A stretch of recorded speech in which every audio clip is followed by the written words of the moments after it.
My project for Informing Context 720 is called Introversion, and my exploration to my connection with nature.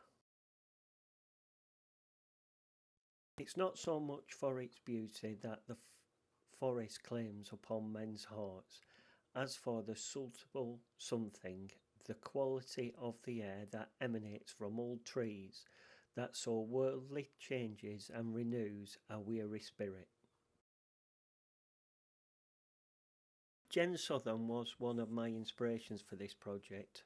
He primarily worked in the southwest of England, often returning to the same location time and time again to record suitable variations in the landscape, how it changes during the seasons, and exploring the balance between nature and man's intervention upon it.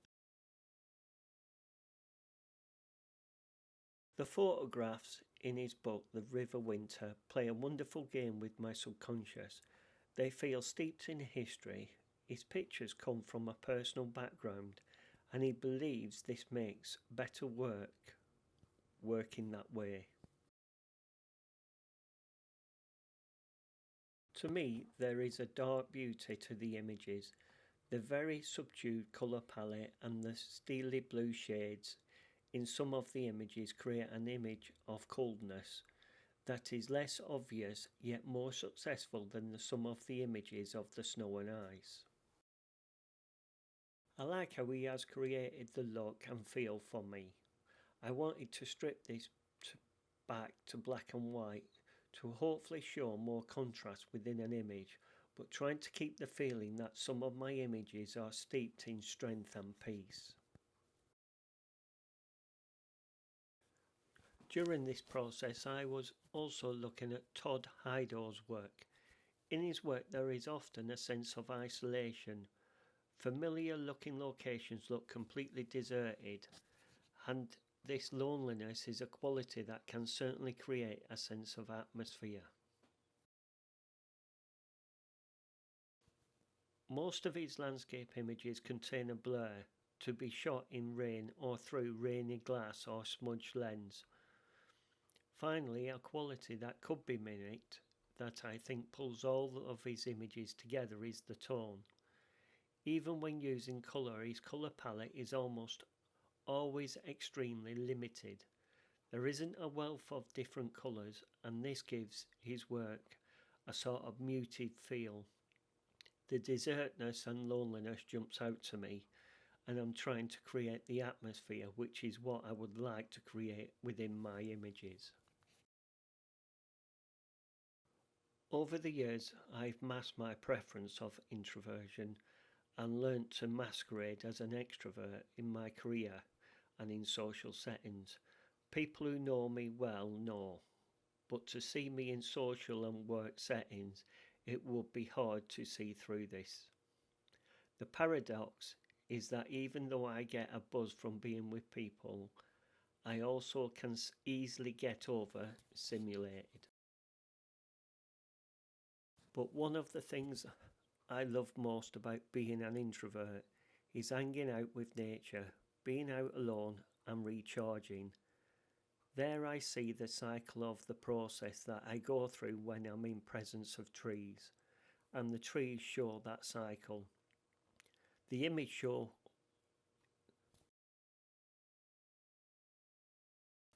when I get to this stage, I subconsciously know it is time that I go outdoors to spend time in nature to recharge and take control of my thoughts. When I read the book Tree Wisdom by Jacqueline Memory Patterson, this book reminded me of how much of an introvert is in me, and as subconsciously I see the trees that provoke memory to certain times within my life.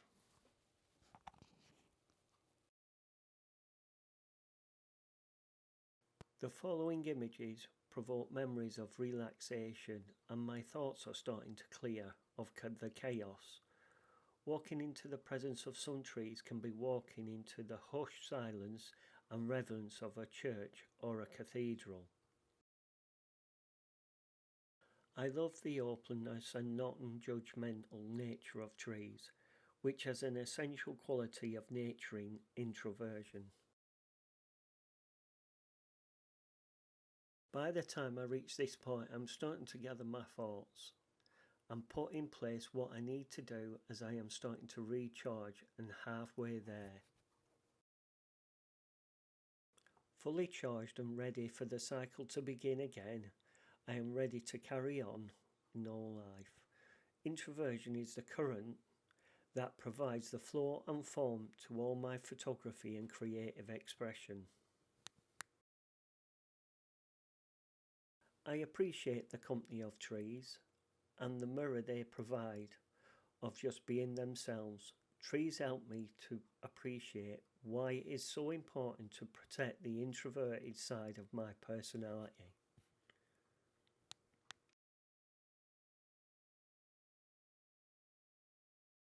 The metaphor of solitary trees is not lost to the world of introversion.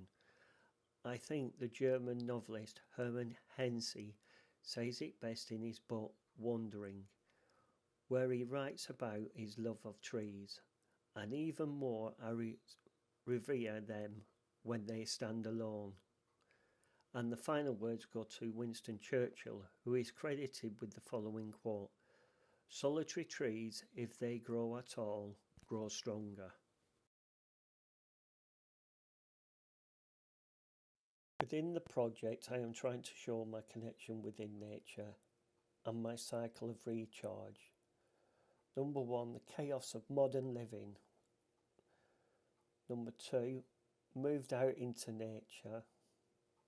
Number three, slowly gathering my thoughts. Number four, fully charged and relaxed and ready to start again.